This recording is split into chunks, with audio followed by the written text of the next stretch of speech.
case to come before the court today is State of Ohio versus CC. Each party will have 15 minutes to present its arguments. This is a State of Ohio appeal. Mr. Bremer, you may reserve up to 5 minutes for the rebuttal. Let me know just before you start if you want to reserve time and how much. I'll do my best to track for you, although if that's working, that screen will be of good help. We have read your briefs and we are ready to proceed whenever you are. Thank you, Your Honor. Good morning. My name is Brian Bremer. I'm here on behalf of the State of Ohio. I would like to reserve 5 minutes for rebuttal. Okay. As this court is aware, we are here on the state's appeal, but it's an appeal of leave. This is following the acquittal of the defendant in this case by the trial court. And the issue in this appeal is purely a procedural one. And the question is, when can a criminal rule 29 motion be made and when can it be granted? In this case, the trial court, immediately following opening statements, granted a motion for acquittal before any evidence was presented and before any testimony was permitted from any witnesses. This was improper under the rules of criminal procedure. The rules of criminal procedure very clearly indicate when a motion for an acquittal may be made. It is made at the close of either party's case.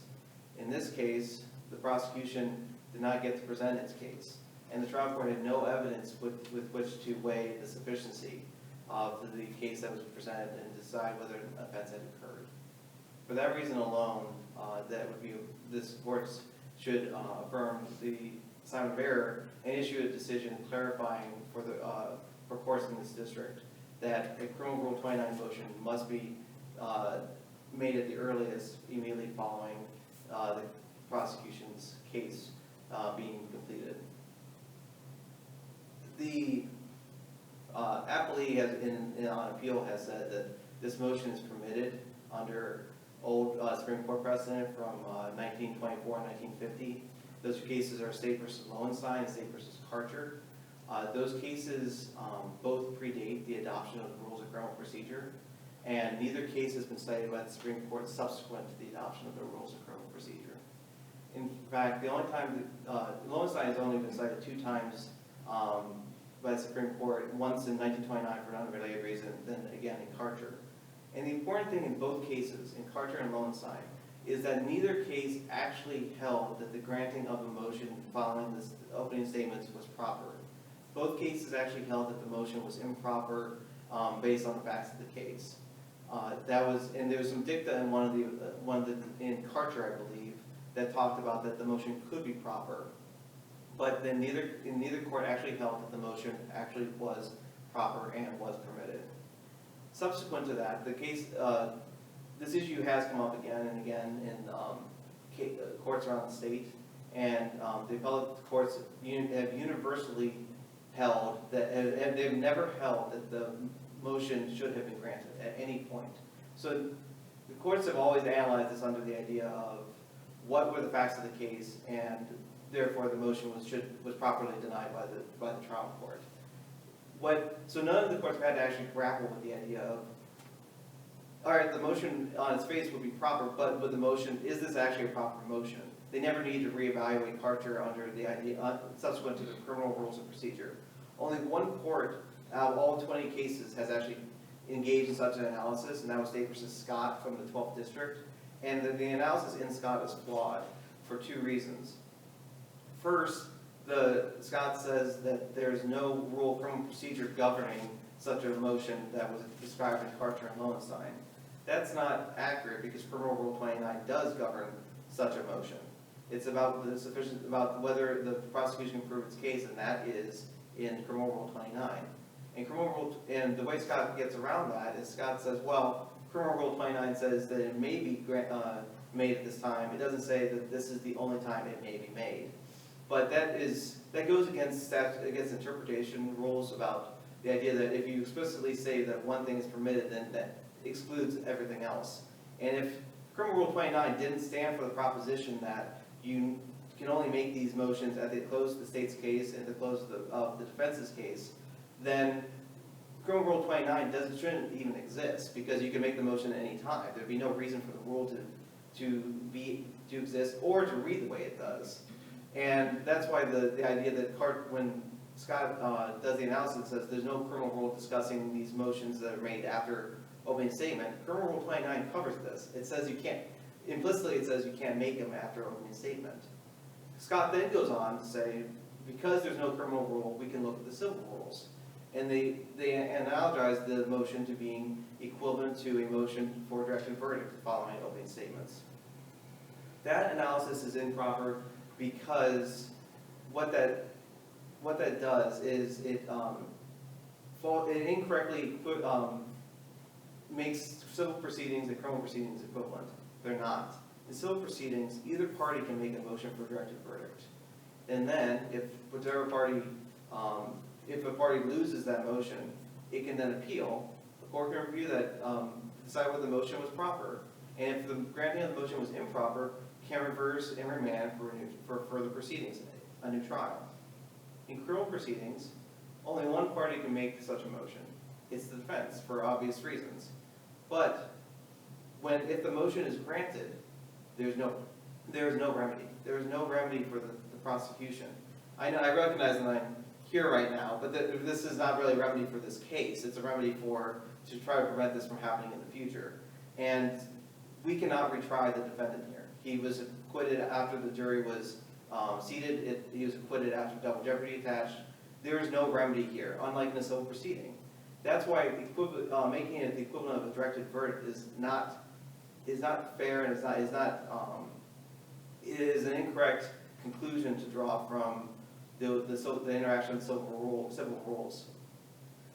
It should also be noted that even assuming that the Lowenstein-Karcher motion is a proper motion, which again, I believe the criminal rules have superseded those holdings, to the extent they even held that such a motion could be made. That was not the motion that was made here. In those cases, the discussion was focused, the analysis was solely about what did the prosecution say during its opening statement. Did the opening statement of the prosecution indicate that no crime occurred? And then it said if that was true, then maybe the motion could be granted. In both cases, again, they found the prosecution had laid out facts indicating that the offense had occurred. Defense counsel, when the motion was made before the trial court, never mentions the prosecution's opening statement. There was no discussion about what was said during opening statement or whether or not it was a concession that no crime occurred. Instead, the argument was made solely about what evidence could be presented at trial.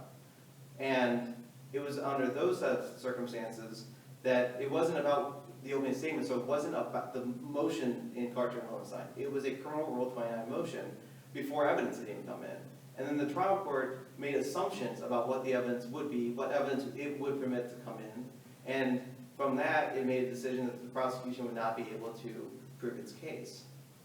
By making those assumptions, the trial court denied the prosecution the opportunity to try to present its case. This is a dangerous precedent to be set, and again, it goes beyond the facts, the specific facts of this case. The appellee has made, in the brief, has tried to make a very narrow focus about what happened here, what the trial court knew from beforehand, what it didn't know. And that is not the proper analysis for a criminal Rule 29 motion, because again, there's the criminal Rule 29 motion is about the sufficiency of the evidence that's presented. It's not about what the trial court thinks that the evidence is going to be, or what it thinks the evidence is going to be a trial, because the trial courts have conversations before trial. There's a sense of what the case is going to be about. And if we permit trial courts to make assumptions based on those pretrial conversations, it really is going to cause wide-ranging ramifications for how these prosecutions go forward. And it could cause it has a real danger of permitting cases to be cut off way before they should be, because we don't know what the actual evidence is in the case. And again, there's no remedy. There's no way to correct the mistake in this regard, because we cannot retry defendants because of double jeopardy. And for those reasons, what happened here is again, it goes beyond just being about the facts of this case. It goes to, is this a proper procedure to have happen in a criminal proceeding? We believe the answer is no, and therefore Simon Barrett should be affirmed, and this court should issue a decision clarifying this issue for courts in this district. If there are no further questions, I will wait for my remaining time in rebuttal.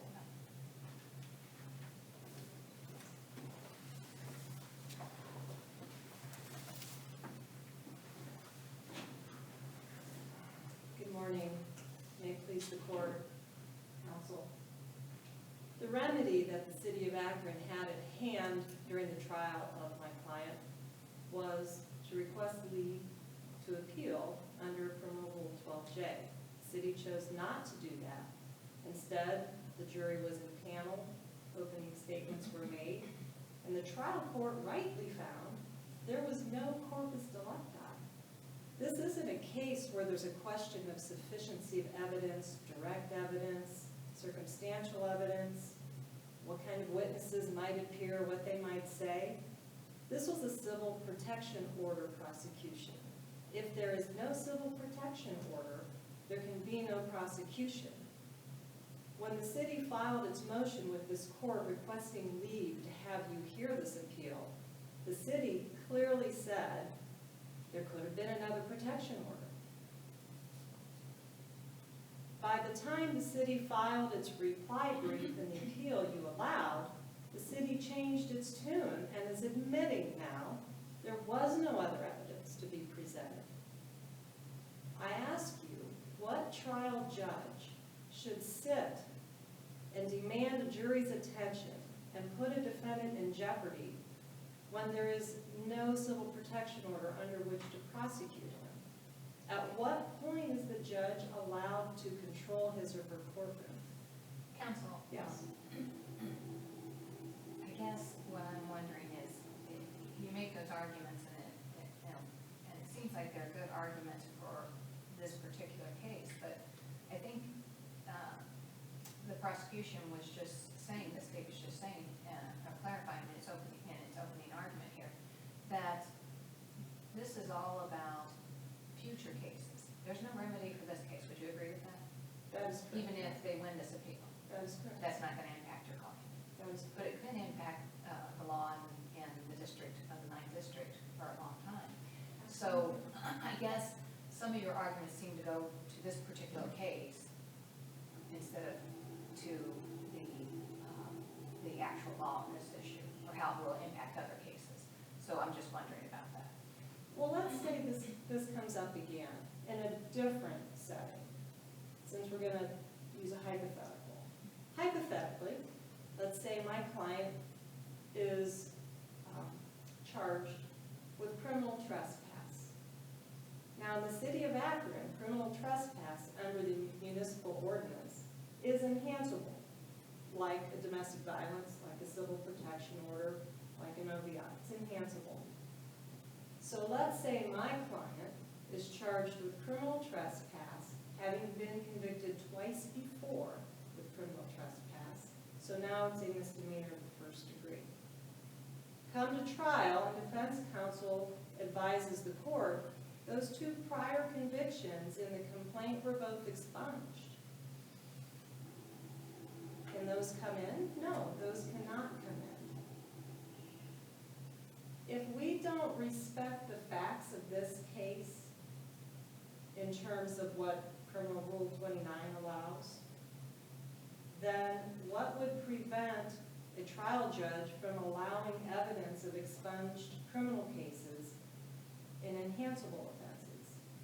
Because even if the judge improperly allowed witnesses to testify about the prior criminal trespass cases themselves, the defendant could never be convicted of that in one because those priors were expunged. Well, counsel, following through that, then, maybe this is something for the legislature, their minds rather than ours, but it would seem in light of the broadening of the sealing and expungement statutes that there would be no reason for enhanceable offenses. Possibly. Again, maybe better left for them than us, Yeah. but I see the point. So this is a unique case. This is not a case of a theft offense or an assault where the quality of the evidence might be challenged after opening statement.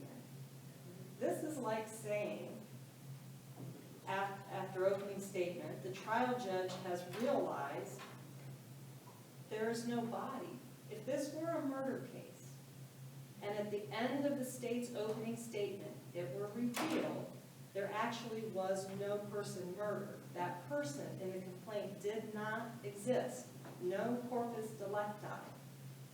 Is it the court's will that the trial judge allow the city to continue to present witnesses and go forward? Would a part of that, and again, honing it just on this case, and we don't have the record, we just have your briefs right now, but would some of that analysis depend upon when it was expunged, when the actual alleged violation occurred? Did it occur while it was still existing? Was it expunged thereafter? Arguably, was it even properly expunged? Can the court there just do that sua sponte?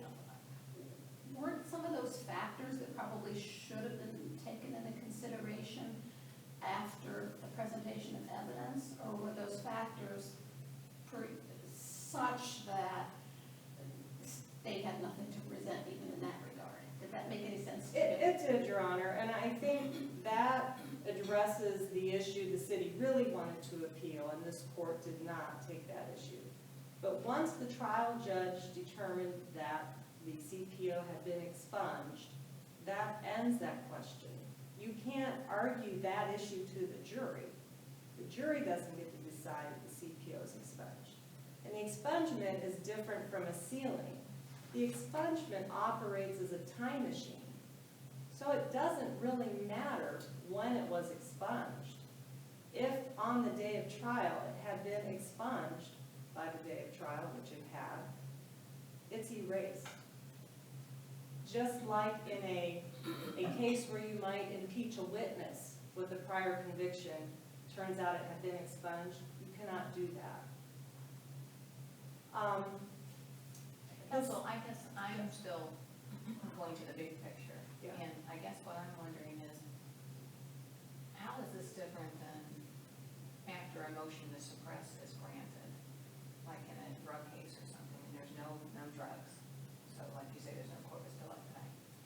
So obviously the state can move to appeal because they can certify and say, look, I can't go forward with the case because I have no case anymore. Correct. Okay. But they don't have to do that, do they? No.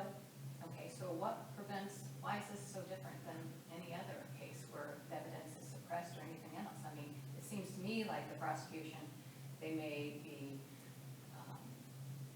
incorrect,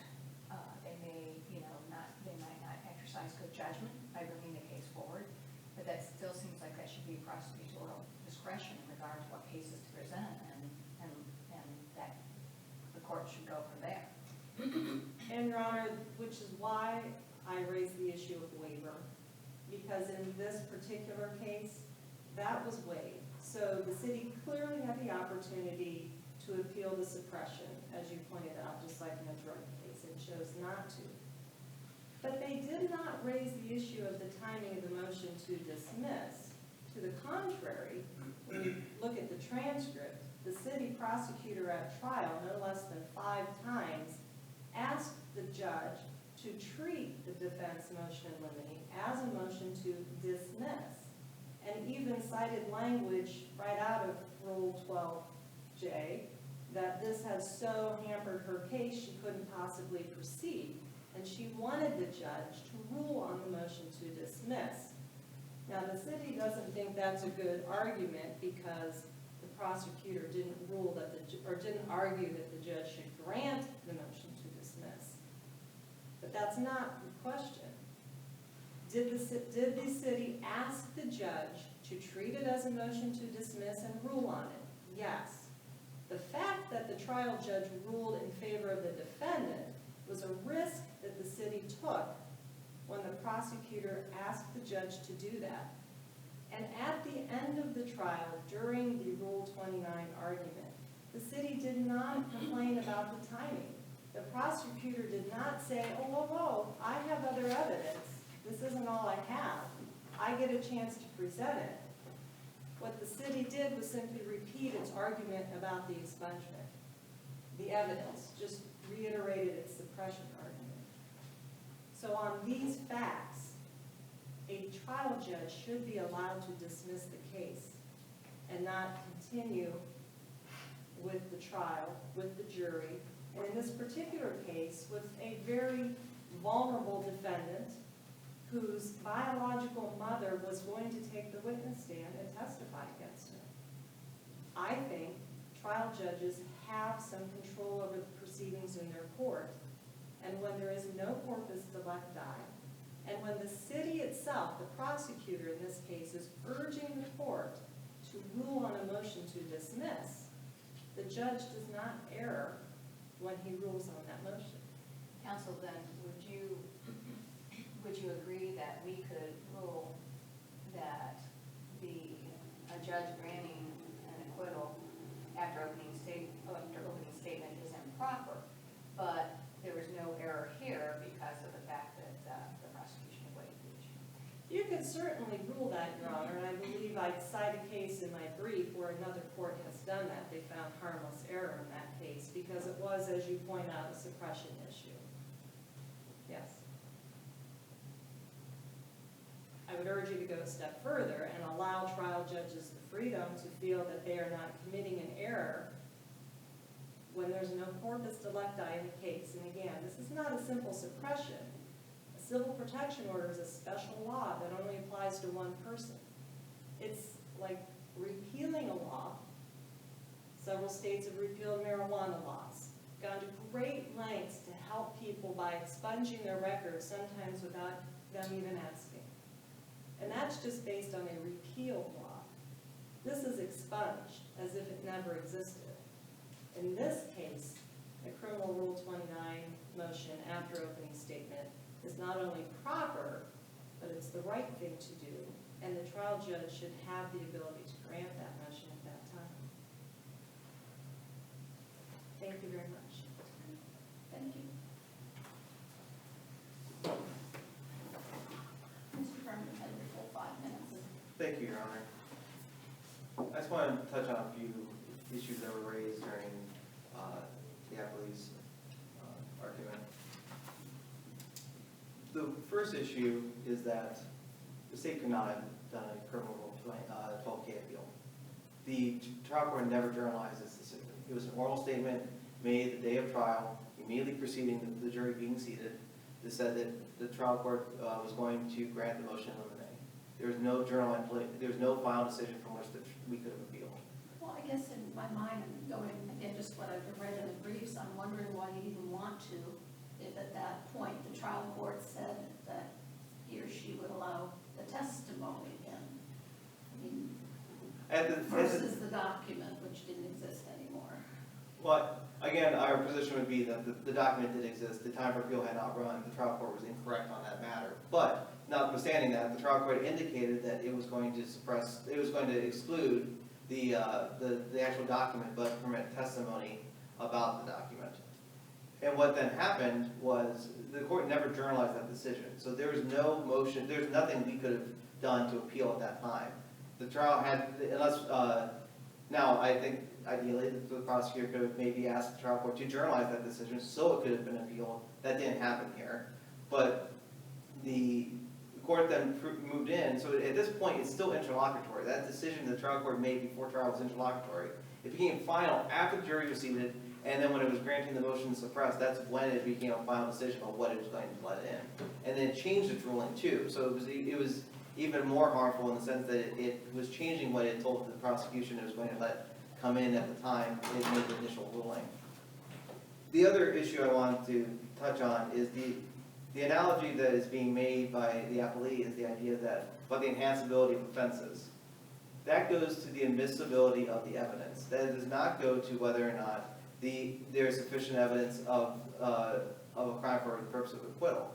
Just because you come in and say that these records have been expunged, that's a reason not to permit the testimony to be entered in, not to permit them to be entered into the evidence, not to permit them to be testified about, That is not a reason, however, to grant a criminal rule 29 motions about trespass, because you still need to have the trial about whether trespass occurred and whether or not you meet the other elements of the trespass. You don't get to cut off the entire case on the basis of these potentially expunged records. Also, the idea about there not being a body, like during opening statements, again, that would go to the idea that maybe the prosecution would say, and no one was killed. Well, then that would be a problem, I suppose. But again, that would be closer to what Lowenstein and Karcher were talking about. Whereas here, the prosecution never said no civil protection order existed. They never said which one was being raised. In the appellee's brief, they say that the prosecution said the October 31st order. The prosecution did not say that. The prosecution said that on October 31st, the defendant received a civil protection order. It did not say which one it was. And again, I don't know what was in the DR case. I would assume that it probably is only the one order. I would agree with that assumption. But we don't know what was there because no trial was permitted. There could have been a second order. Unlikely, I recognize that, but there could have been, and that's why these motions you need to let the prosecution go forward, because there might be additional evidence that trial courts are not privy to from the pretrial status conferences.